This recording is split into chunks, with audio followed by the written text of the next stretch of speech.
Editorial The Hindu Tuesday, November 17, 2015. Selfie militancy, a developing crisis. While political parties and the media debate the remarkable election upset in Bihar, and rightly hope that it will lead to a course corrective in election campaigning, little attention has been paid to another event that took place the day before the results were announced: Prime Minister Narendra Modi's visit to Jammu and Kashmir on November 7. The visit was the first since the Bharatiya Janata Party People's Democratic Party, BJP-PDP, coalition took power in Jammu and Kashmir, in early 2015, and had been hyped both in Srinagar and in Delhi as one in which important political announcements would be made, even perhaps a reassurance to the Muslim minority in India and an offer of peace talks with Pakistan.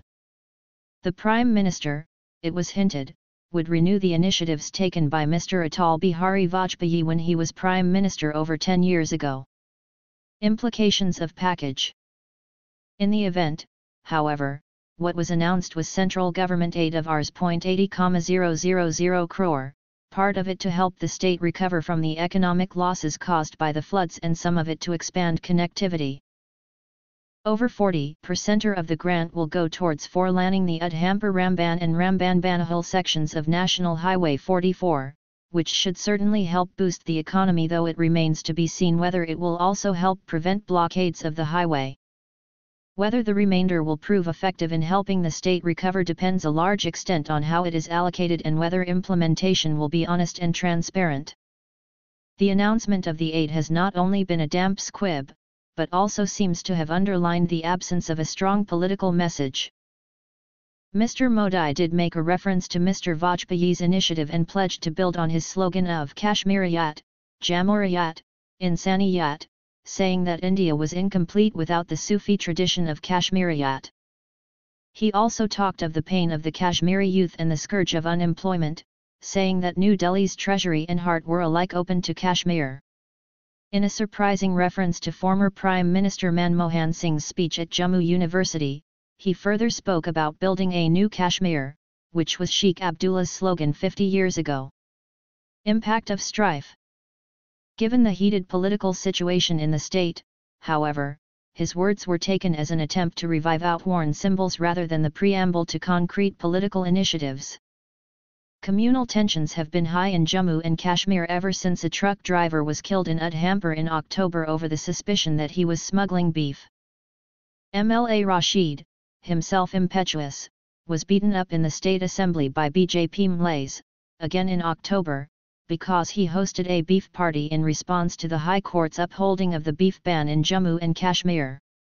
Subsequently, he had his face blackened in Delhi over the same issue.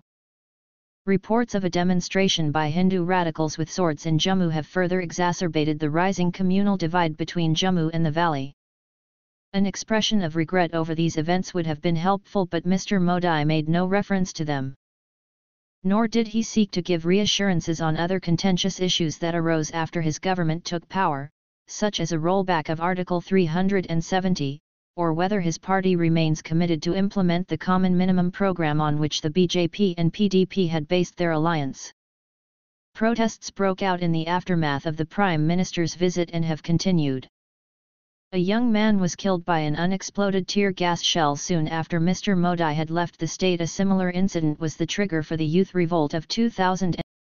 Over the past few months there has been a revival of militancy in the valley, with innumerable commentators pointing out that the new militancy not only glorifies youth with guns, but also that the youth who are now joining up do not conceal their identities but rather flaunt them on social media.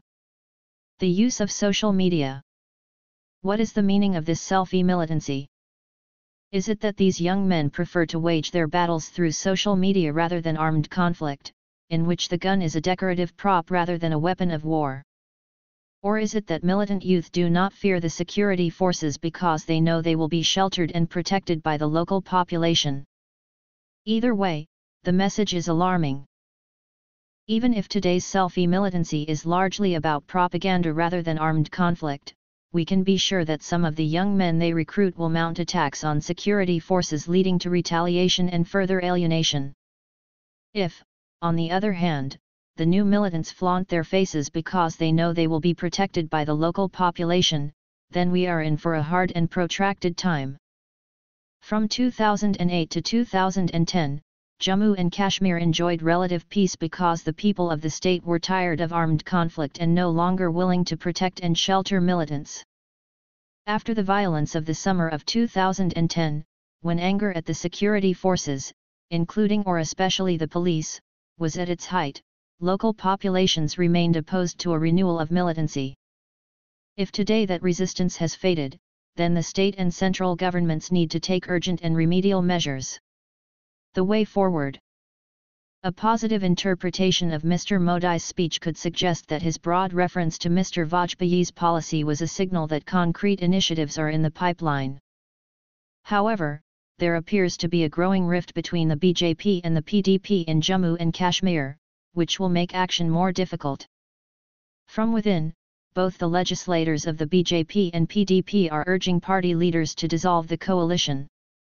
Without a strong political initiative from the center, the two coalition partners are bound to drift further apart, allowing for more space and support for militancy to grow. What could such an initiative comprise? First, the political parties can get their cadre to eschew activities that could exacerbate communal tension. Alongside, they could encourage serious dialogue with civil society to rebuild bridges within and between the state's estranged regions.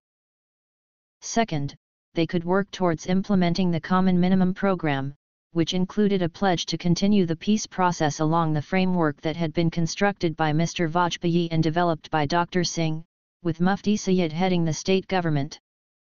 The Mirwais Hurriyat had put out feelers for dialogue when Mr. Modi's government came into power last year. Since then there have been rumors that such a dialogue was being quietly explored, but these remain rumors, though the resumption of dialogue could be a major confidence booster. Finally, they could encourage a cross-line of control dialogue on self-rule, beginning with representatives from civil society from all three parts of the former princely state and then involving elected representatives. The militant groups backed by Pakistan such as the Hizb and Lashkar have recently reasserted the old position of plebiscite and armed conflict, or, alternatively, unled India-Pakistan talks. In its U-turn away from the achievements of the 2004-06 peace process, the Pakistan government appears also to have fallen back on the militants' position. A political initiative that begins from Jammu and Kashmir, backed by Mr. Modi's government at the centre, could provide the vital breakthrough for a peace process geared towards feasible outcomes. To do nothing will only precipitate what is a dawning crisis in the state and for its relations in India. Thank you.